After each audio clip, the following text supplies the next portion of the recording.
All right, what is up, guys? So today we're talking about the Tokyo Marui M4A1, and this is the Next Generation Recoil Shock version. Now, I've wanted to talk about this gun for a while because it's definitely one of the more interesting guns that I've owned and have been able to field over the years. Reason being, there's not many of these in the United States. You can find them, it's not too difficult, but when you do, they're very expensive, and we'll get into the peripherals and the availability and everything that you'll need to run this gun a little bit later. But it isn't one that you're going to see out on the field every single day. So it's kind of a unique piece, which is why I really like it. As I've said before, I'm an old school airsofter, so I have a lot of love for Tokyo Marui. And we'll start by kind of talking about that and who Tokyo Marui was and is, and how that relates to this gun here, because they're very much an outlier when it comes to airsoft manufacturers, right?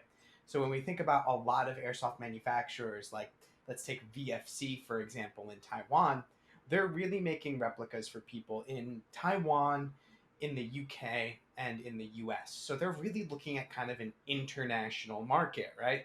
And their offerings very much reflect that. Usually VFC guns will come right at about like the 1.5 joule mark, pretty much out of the box, maybe just slightly below that, maybe around like 1.3. But they're around that mark in terms of out of the box velocity and power. And also, when you look at VFC, every single one of their replicas is going to come pretty much with a full metal body. I can't think of one off the top of my head that wouldn't come out of the box with a full metal body. Now, when we look at Tokyo Marui, they are making guns for the Japanese market first and foremost before anything else. They will never design a product necessarily with the international market in mind. And Japan has some very strict regulations about what types of product Tokyo Marui can produce. The main way that that impacts us is that all of their guns are going to come shooting at or just below 1 joule, and that's due to Japanese law. So the first thing that we'll talk about when we talk about the Next Generation Recoil Shock series is that A, it is expensive to get in the United States. This will run you about $570 on evic.com right now, and it's going to come out of the box at or just below 1 joule. Now, TM being TM, it is remarkably consistent at that 1 joule mark. But, and as we'll get into a little bit later, when we talk about performance, that may be an issue for you if you're looking for an out-of-the-box gun here in the United States, especially if you play outdoors. And just like we start all of our videos, I'm going to start all the way at the stock. We're going to work our way forward. We'll talk a little bit about performance, and then we'll do an overall wrap-up and my final thoughts on the Tokyo Marui Next Generation Recoil Shock M4. So starting at the stock is made out of what you would expect. It's pretty typical plastic. It's got a good feel in the hand. Doesn't necessarily feel cheap, but it does have a little bit of a shine to it here. And it does also have a seam that runs along the top here. So at this price point, I have difficulty excusing that. But overall, it feels high quality. It's definitely not going to break or shatter on you unless you fall on with all of your weight or you're really beating this thing up. Moving forward, you'll see an immediate and vast improvement in the quality of the externals when we get to all the metal bits here. Now again, when we talked earlier about Tokyo Marui and their past, historically, everything like that, they didn't always have metal guns. A lot of the times when you got a Tokyo Marui gun back in the day, actually all of the time, they had plastic externals. And that was again due to Japanese law. I'm not quite sure what changed or if something changed or how exactly it works that this replica and a lot of other Maruis are now full metal. But back in the day, you didn't see that at all. And a lot of Marui guns that you can still get, I think their AK-47 might still be in production, things like that, that will come with a plastic receiver instead of metal. But this one, like I said, full metal, and it does feel quite nice in the hand. It's quality metalwork. It feels really good. So it's very surprising, actually, from TM, from a longtime fan of the company, to see such high-quality externals when that's really not what they've always been known for.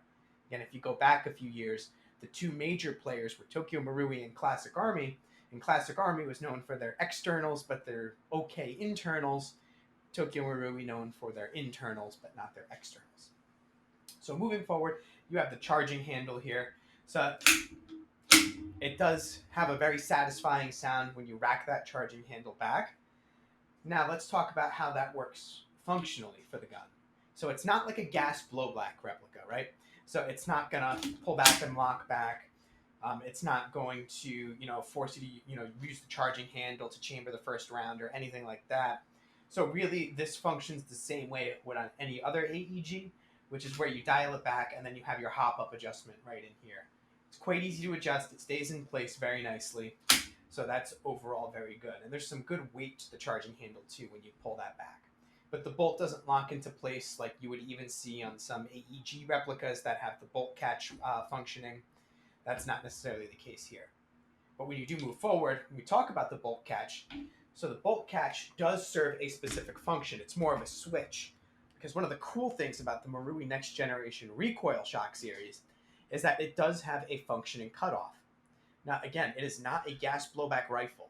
So the cutoff doesn't work exactly the same way that it does on a gas blowback AR-15 style weapon, where the bolt would lock back and then you would insert a new mag and then you would push the bolt catch and it would slide forward for chambering the next round.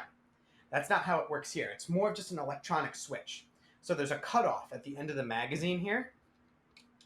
Can't really see it from here, but there's a cutoff there.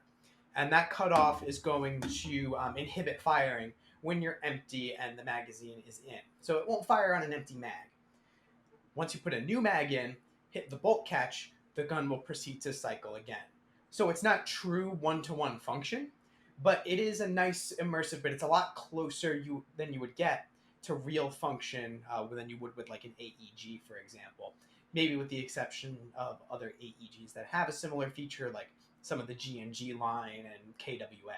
So this is also a great time to talk about, since you can see them right here, the trademarks, which is actually a very nice feature of this gun. One of the things I always hate is if you look at like Echo 1 and their Stag Arms lineup, which I think they've discontinued. But it has Stag Arms trades on it, which they don't really look like they would on a real military issue AR-15. It's more in line with what you would see kind of in the civilian market. So I like the Colt trades on this one. I have gone ahead and colored them in, so they look kind of laser engraved. I just personally like that look. Again, I know I kind of contradict myself because that wouldn't exactly be mil-spec, but I do like the way it looks. So I did actually just color them in. The trick is, for those of you that don't know this, if you have them engraved like this and you want them to be visible or look like they've been laser engraved, you just take a crayon, take the wrapper off of it, a white crayon, and you just push real hard and fill it in with the crayon wax, and then you just wipe over the top of it to clean it up at the end. It fills it in quite nicely, and I've done that with the Colt trades and on the fire selector as well. So it does come with these Colt trades, but a little bit of a, let's call it a disclaimer about these.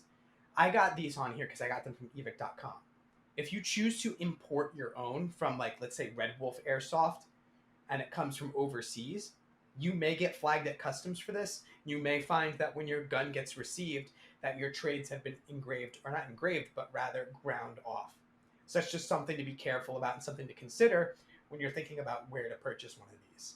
Moving on to the fire selector here. It does click into place quite nicely. You have your safe semi and full, as is to be expected. No 3-round burst function or anything like that here. It doesn't have like a programmable MOSFET or an electronic trigger unit, so we're dealing with some kind of old school wiring here. Not really what you would get with like a VFC or other high-end manufacturers that are more and more nowadays, especially including fire control units in their guns right off the assembly line. Not the case with Tokyo Marui here. They're very set in their ways, kind of like the Nintendo of airsoft manufacturers. It's kind of this Japanese mindset, I guess. But either way, safe semi and full auto clicks into place, stays there very nicely, no play in it whatsoever, very tight manufacturing tolerances. And as far as the trigger pull goes, the trigger pull, I'm not going to do it right now because I do have a battery in here, but it is quite satisfying actually. I don't know how it works mechanically in the Next Generation Recoil Shock versus a traditional AEG trigger, but it does feel a little bit more mechanical, almost a little bit more like a real trigger would, rather than a typical AEG trigger, which just, is a little switch essentially that you're pulling there. So it does feel quite nice. It's not as nice as, again, as a real steel firearm or something like the Kythera from Polar Star, which is a true mechanical system, but it is a really nice pull. So I'm a big fan of that. As far as full auto goes, you get a pretty decent rate of fire, not to get too much into performance right now, but the trigger pull again there is quite nice. Moving forward to the magazine well, this will only take Tokyo Marui Next Generation Recoil Shock magazines. And that's where we get to my first criticism of this gun, which is that you can only run Tokyo Marui magazines in this, and they are, again, a little bit difficult to get in the United States. I can only find them on evic.com domestically, and they are expensive. These are going to run you, I think it's about 40 bucks a pop for each of these magazines, and you have to get them. Thankfully, they do make high caps, so here today I have one mid cap, and then I have one high cap. They are all metal. They do feel great. They look a lot like real Stanag magazines, and they go into the mag well very nice. Of course, it's to be expected. And they drop very nicely as well. So that is at least good. They're good quality magazines. They feed virtually to the last round on the high cap, which is great. And they feed every single round on the mid cap, which is, again, also great, because then you can get that follower up in there and take advantage of the magazine cutoff system, which is very much appreciated. Moving forward, you have your top rail here, your forward rail system, front sight, outer barrel, and flash hider. So there's an immense amount of detail that's been put into, like, let's say the outer barrel here, where it is marked 556 NATO. It's stamped very nicely. It's a beautiful, like, little replica piece, a nice attention to detail, and it's very in line with kind of like that Japanese manufacturing mentality that we kind of mentioned a little bit earlier, where all the tolerances are just very tight. It's a very well-made replica. Same thing with the rail system here. There is no wobble, maybe a little tiny bit of wobble if you really force it, but not like you would get on some other replicas. Again, the manufacturing tolerances are tight enough that this just feels great in the hand. It feels great to use. And even on a real one, sometimes you'll get that little bit degree of wobble that we see here on this replica. It's just kind of inherent to the design. Top rail, very nice. Not much to talk about there. Overall, very, very high quality externals. Not, let's say, as high quality as, we'll talk about the VFC again, because I've got that one fresh in my mind. I just played with it, the VFC M27, that in some areas, like especially when we talk about the quality of the plastics, like we talked about the stock, the pistol grip kind of has the same lackluster quality plastic. That's where we really start to see the difference. But overall, in terms of the quality of the metal work and the tolerances, the fit and finish, it is truly a fantastic replica. Now we'll talk about performance here. So I did say the gun shoots at or about 1 joule, and it is very consistent at that velocity. So you'll get shots off at 1 joule every single time. Now, where you might start to run into some issues is when you're using especially heavier BBs, like .28s and above. I really wouldn't recommend going any higher than .28 with this gun. Not because the hop-up can't hop it, because it's a great hop-up, and we'll talk about that when we talk about range. But really, a lot of the issue with it is just velocity, because at that point, you're just floating BBs across the field, and your opponent is either not going to feel the hit, especially in an outdoor setting, or they're going to be able to just move out of the way of the BB because they can see it floating at them. So it is, especially by modern American standards, very, very, very slow and underpowered. The rate of fire, actually using the included battery, is good. It's not bad, considering you can only run this in its stock form on the 8.4 volt Sopmod battery. And actually, let's double back, because let's talk about that battery here. Pull it out for you. So this is the battery that it runs. It is proprietary. It is unique to any of the Marui Sopmod type guns or any of their guns that have a crane stock. They will use this type of battery. They are expensive. $60 before shipping to get one of these from evic.com, or you have to look overseas and have it shipped to the US to get one of these. So I run 2 of them, and that usually gets me through the day. They are 1300 milliamp hour batteries, so you will definitely need at least 2 of them. More if you plan to take this thing to a weekend op. But yeah, they do slide in there quite nicely. You don't have to worry about wires or anything. And the lack of resistance on this method of connection compared to a small Tamiya, it's a little bit better, not as good as Dean's. And that's what's attributed to the decent rate of fire that I mentioned and the pretty decent trigger response that you get from this as well, despite it being only an 8.4 volt battery. Now there are kits that you can get to mod this to take a small Tamiya connector, or you can wire it to Dean's. And that's where we get to the internals.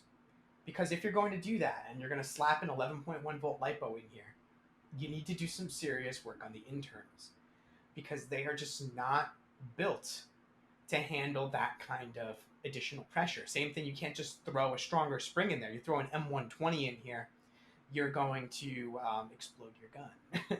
So you do have to, if you're going to upgrade, you're going to need the new spring guide, you're going to need the new tappet plate, you're going to need the new gear set, you're going to need the new spring, because all of those things are built assuming that you're going to run this gun in the Japanese market and at 1 joule. So all of that needs to be replaced.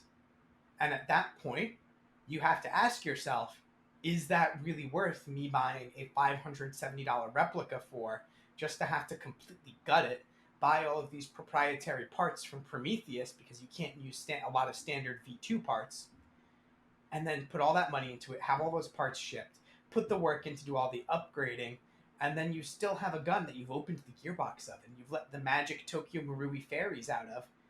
And from there, is it going to be any more or less reliable than, again, let's say like a Krytac or a VFC, which will come in a lot of the times at a fraction of this cost and perform at a much higher level out of the box? So that's something that you have to ask yourself. Is the cool factor worth the work that you're going to have to do in the long term to get this thing to that level, if that's where you want to be? Now, if I were to take this thing indoor as it is today, completely stock, yeah, I'd have a blast with this thing. A lot of indoor has become about, I think, rate of fire. Again, I don't really play that scene, so please correct me if I'm wrong, but I do see a lot of guys running really high ROF setups. But really, I think you can rock and roll with this thing indoor. I'd have a blast with it, especially if you want a gun that's just right out of the box, super accurate, a lot of fun to use, has that nice immersion factor of, being able to use the magazine cutoff system and everything. Great, awesome, cool, great for indoor. But out of the box, outdoor, especially if there's a lot of heavy brush that you need to cut through, you need to think long and hard about whether you want to invest that kind of money and time into a replica like the Tokyo Marui Next Generation Recoil Shock. And that goes for pretty much the entire series, whether it's the SCAR, the 416, or the M4 Sopmod here. It's something that you really need to think about. So overall, my opinion of the Tokyo Marui Next Generation Recoil Shock is very mixed. I love the gun. It's dead on accurate. It's got a great Tokyo Marui hop up, which is a lot of fun to use, but I just don't think it's worth the price for a lot of people.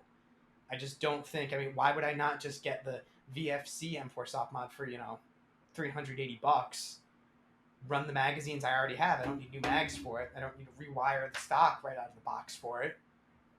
So it's something to consider. And I'm a little disappointed that I can't come out and say, yes, get a Tokyo Marui. You'll never regret it. It will be super reliable. It will not die on you in its stock form of something erroneous. But I just really can't in good faith recommend this replica versus a Krytac or a VFC or a G&G, when all of those guns are going to be a lot more skirmishable right out of the box than the Tokyo Marui is, just based on those limiting factors alone. That said, it is a lot of fun. It does do some things really, really, really well, and I'll still field it from time to time. But I won't take it to a weekend op. I won't, it won't be my first choice gun when I'm grabbing it off the shelf and I really want to play for a weekend. So again, just keep that in mind. Again, do your own research, ask a few other people, check out other reviews. I know they're few and far between, but that is my personal opinion on the Tokyo Marui Next Generation Recoil Shock series as a whole, as a US-based airsofter, and about this replica in particular. So again, if you guys like this kind of content and you want to see more kind of like really no-nonsense, straightforward reviews, please make sure that you like and subscribe, do all the things, and let me know in the comments down below if you have one of these guns, or what your thoughts are on the Tokyo Marui Next Generation Recoil Shock series. I'll see you next time, and thank you guys for watching. Also, the Eagle is back.